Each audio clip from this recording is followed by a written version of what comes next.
Hi, welcome to Wetpixel Live. My name is Adam Hanlon. I'm the editor of Wetpixel, and we'd like to thank Icolite for sponsoring this episode. Icolite do a huge range of housings, strobes, ports, and other accessories, and for almost every camera out there, probably one of the widest ranges available. So please go and check them out at icolite.com. That's IKELITE.com.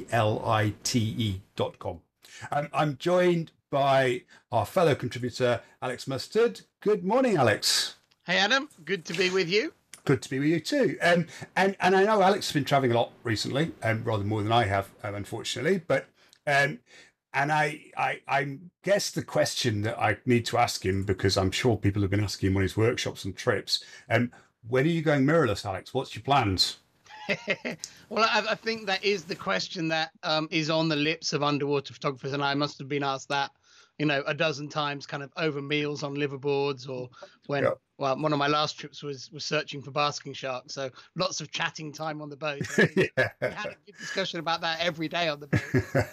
There was only 6 or 7 of us. We talked that one through, and obviously had quite a few mirrorless cameras on the boat. I think it's a question on everyone's lips because everyone is fully aware that the future of serious photography is clearly mirrorless. It's the area that all the camera companies are putting all their effort into. There's plenty of announcements about camera companies saying, yep, this probably is going to be our last SLR, or we're not going to be, we're not going to be updating any of the lenses that fit on our SLRs, or we're not going to be, even making those lenses anymore. And there's been various announcements / rumors on all those fronts across all the manufacturers, really. And so it is obvious to anyone who's not got their head in the sand that we all are going to be switching mirrorless. I think I'd add to that the fact that a lot of my friends who are topside nature photographers, they've already made that jump. And some of them a couple of years ago. And that's really because the mirrorless cameras for them offer really across the board advantages for their type of photography. The improvements in autofocus, the very latest lenses, those lenses are available. They don't use flash for their photography, so they're not too worried about that side of things. The electronic viewfinders work brilliantly in that available light type shooting, and in fact can be superior to optical viewfinders in darker conditions. And for them, it's just kind of a win-win-win-win across the board. And apart from the financial cost, there's really been no other argument against the switch. And lots of them have switched, even the ones who, in the early days of mirrorless were very against, the idea. And so I think with all that, mounting up, it's obviously the future. I think the answer I've been giving to that question, and I have to say it does vary a little bit depending on who's asking me and my mood on that day, is I'd still rather be keeping my powder dry a little bit on this question, because I think for 2 reasons. The first is I think as underwater cameras, and as a purely underwater photographer, first and foremost, I think the mirrorless cameras are still lagging behind as a total system compared to an SLR. That doesn't mean the mirrorless cameras aren't better in some areas. It doesn't mean that they're not good underwater cameras. But I think overall, the SLRs are still generally just slightly ahead on a number of small differences. Things like, battery life, things like flash synchronization speed. I know it varies model to model and that sort of thing. Also, factors like lens compatibility, and particularly as a Nikon user, I use a number of lenses quite routinely, which I couldn't use on a mirrorless camera. And those are reasons. And given the fact that it costs money to change from what I've got to something that's probably less good, I don't see a strong argument to be an early adopter. I think, there have been plenty of times in underwater photography where actually being an early adopter of some new technology was a really, really good thing. And I have been that person many times because that new technology was allowing me to take pictures other people can't. I think the difference here is that I don't see that there's like this bunch of pictures out there that having the new technology in terms of the mirrorless camera would allow you to get. Yeah, I think there's the obvious parallel, although it's different, is the adoption of digital photography, and I think there's a temptation to kind of look back on, and you were a very early adopter of digital, for example, and the difference is obviously with digital, it allowed you to a whole new creative palette of tools that you didn't have with film photography, or much harder to get at with film photography. And this is not the same. It's still digital. It's just literally a change in the way, in the device that we use. So it's not this kind of revolutionary change. And as you say, it's hard to see situations where shooting a mirrorless camera would allow you to capture pictures that you couldn't capture with an SLR currently. And I'm sure this will change. This is as a snapshot in time, as in right now, not as in. Yeah, we probably said we're recording this in August 2022. Yeah. Probably, 6 months, a year, 2 years, we would record a very different, podcast. Yeah. Or video. I think the other thing I would say though is I think the reason why I think it's not the time to jump is because I think that there are these areas which the cameras could very easily overcome. The problems that I have with the current mirrorless cameras are pretty minor ones, and I think they'll all be gone in a generation or so. Yep. And so I don't see the point in being invested into the previous generation and then have to invest into the next generation. Yep. I think it's better, I think, just to stay with what you currently have, certainly for me, and then make that switch when the technology is clearly better or the same in every achievable area. I think what I would add to that is that I've been, anyone who watches this will know, I've been a Nikon shooter since my Nikonos 5. And I've carried on using Nikon cameras, housed and Nikonoses, and then digital cameras from Nikon ever since then. And I've played with other cameras and I've used them on dives, but I've always been primarily a Nikon shooter. I own some Olympus cameras, some mirrorless cameras for doing specific jobs, but I've generally been a Nikon user. However, I think perhaps it's something that the camera companies haven't really considered that much.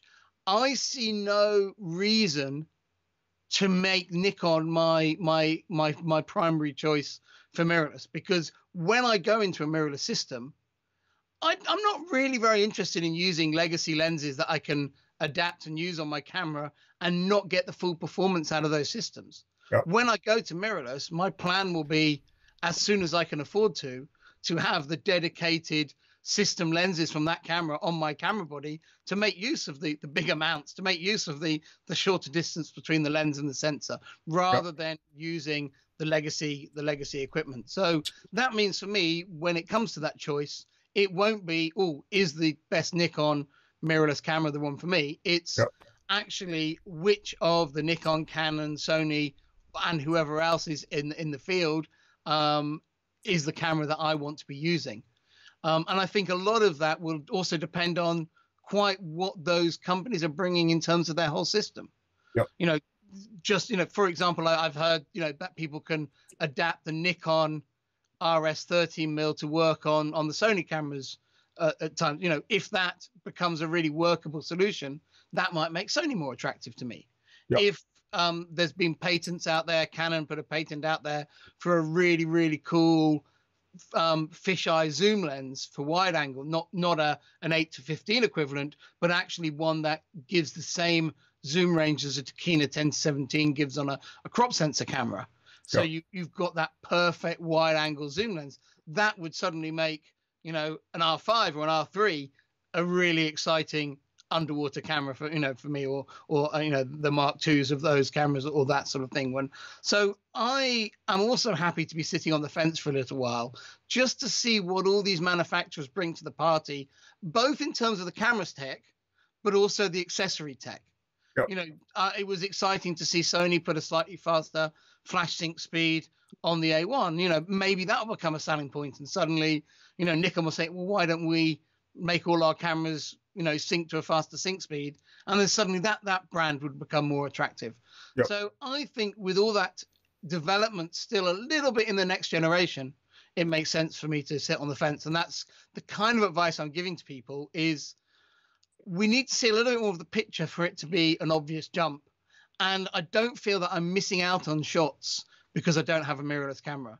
In fact, what I'm seeing is the people with the mirrorless cameras slightly frustrated because they don't quite have the lens choices they want currently to shoot underwater photography, and particularly with some of the interesting accessory lenses like Nauticam's WACP or EMWL1, they're finding them, the mirrorless cameras are not as well tuned to those systems as the older SLRs were, which those systems are developed around. There's quite a lot of posts on the forum at the moment about essentially adapting existing either wet lenses or lens combinations for use with mirrorless cameras, and by this I mean things like using for example, Nauticam's WWL line of lenses and adapting them because there's a smaller entrance pupil on some of the Sony lenses. We can use them, but I think the issue here really is, whilst those sort of adaptations are necessary for people who've bought into that system, and obviously that's important information. If you're a land photographer and you've bought into the Sony system and you want to house it, in order to get a sort of reasonable wide-angle performance underwater, you're going to need to start messing with some of the adaptations that are out there, and I'm sure they work okay. I think for me, again, I'm going to wait and see what these things are going to improve and mature over time, and that's the crucial thing is to give this time to work out. And as you say, brand loyalty. I'm like you, a long time Nikon shooter, but there's no guarantee at all that my next camera will be a Z whatever. The playing field's completely open. And you said earlier, I'm not sure the camera manufacturers have thought this through, but I'm a loyal Nikon SLR user, but I'm certainly not going to consider. I'm not going to be closed to other brands. When I do switch to mirrorless, I'm going to choose the one that's best for the job at the time. And I think this is a really important distinction, one that we really should figure in when we are making that switch. So I think as well, there's an emotional aspect to that as well, in that I think for a lot of dedicated people who were very happy with the SLR system, their brand loyalty has been stretched a little bit because the brand they were loyal to was not loyal to what they wanted. And I think that's also, whereas there are people out there who are like, I've always been a Nikon or Nikon shooter, I'm going to stay with Nikon. And then Nikon are like, well, actually, we're not going to update your D850 or that's it, bad luck, you've got to buy a Z. They're like, well, screw you, if you're not being loyal to me, I'm, if the Z is the right camera, I'll buy a Z, but I'm not going to buy it because I'm a Nikon guy. Because it's, and anyway, I think that's a minor point in all of it, but I think there is an emotional aspect to that. I think I'd be really clear to say though that I don't think anyone is doubting that the mirrorless cameras will be the future of serious photography through the next decade, until the next technology comes along, and after that or whatever goes on. I think that we will all be into those systems in 5 years' time, and possibly 3 years' time, possibly 2 years' time. It really depends on how the technology comes on and how some of the fiddly bits that we would like sorted out come along. If Nikon or Canon or Sony come out with a brilliant full frame fisheye lens and some amazing macro lens with great new tech, which there are hints and bits and pieces on, and you've got that range of macro lenses that we need as underwater photographers. Sorry, my phone's ringing.